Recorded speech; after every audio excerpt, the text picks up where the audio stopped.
Mardi 29 avril 2025, c'est l'heure du journal. Les autorités de la région de Niamey comptent renforcer la sécurité dans les stations de service de la capitale. À suivre les détails dans un instant. Pour le Hajj 2025, près de 80% du quota de pèlerins octroyés au Niger sont déjà enregistrés à moins de 10 jours du premier vol. On en parle dans cette édition. Bienvenue à tous, Adama Dawaki pour la présentation. Au cours d'une rencontre hier lundi avec les promoteurs de stations-service, le gouverneur de la région de Niamey, général de brigade Abdou Assouman Harouna, a exigé que toutes les stations s'équipent des caméras de surveillance sous un mois. Cette mesure, selon lui, vise à lutter contre le trafic de carburant au profit des groupes terroristes.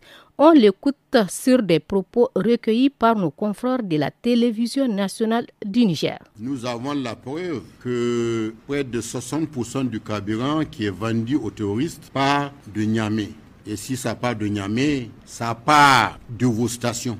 Les promoteurs des stations-service répertoriés au niveau de la région de Niamey, vous êtes 54. Et tenez-vous bien, dans la ville de Niamey, à cette date, nous avons 339 stations-service. En 2023, il y a eu un arrêté du ministre d'État, ministre de l'Intérieur, qui interdit la vente de plus de 50 litres d'essence et de gasoil en bidon. Il s'agit de mesures sécuritaires que le CRS, Conseil régional de sécurité, se doit de faire respecter pour des questions sécuritaires. Partons à la rencontre de l'une des Tambra nommée par le nouveau chef de canton de Tamaské. Il s'agit du colonel Kader Hadiza, fonctionnaire de l'État. Elle affirme sa volonté d'assumer pleinement ce nouveau rôle malgré son éloignement du canton. Elle est au micro de Assoumana China.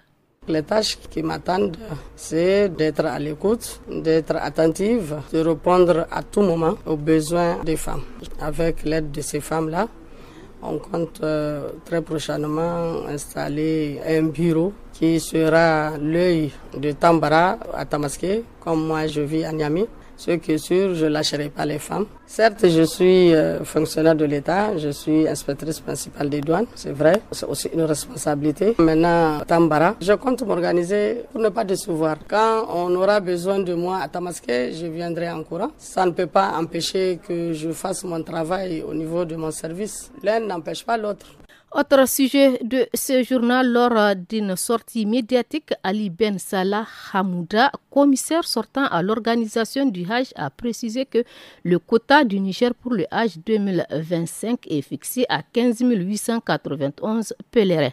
Au 28 avril, 12 900 candidats étaient enregistrés, dont 90% ont obtenu leur visa. Le premier vol est prévu pour le 8 mai prochain. Parlons santé.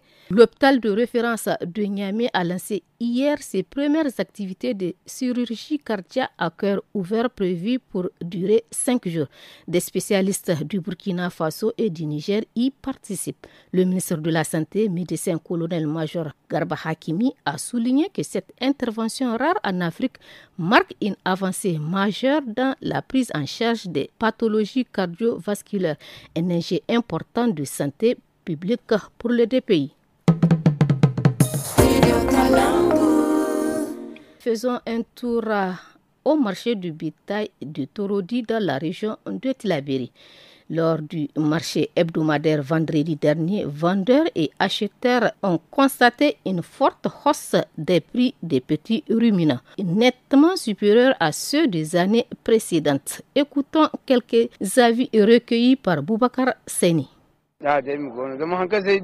Actuellement, nous vendons assez, car il n'y a pas beaucoup de moutons sur le marché. Mais Dieu merci, malgré le nombre réduit de l'offre, nous en tirons profit. Présentement, nous souhaitons une baisse des prix du mouton, car si la tendance se maintient jusqu'à la fête de Tabaski, les pauvres ne pourront pas immoler de moutons à cause de la charité. Actuellement, un mouton acceptable pour l'immolation peut coûter environ 90 000 francs CFA. Il y a même pour 150 000 francs ici.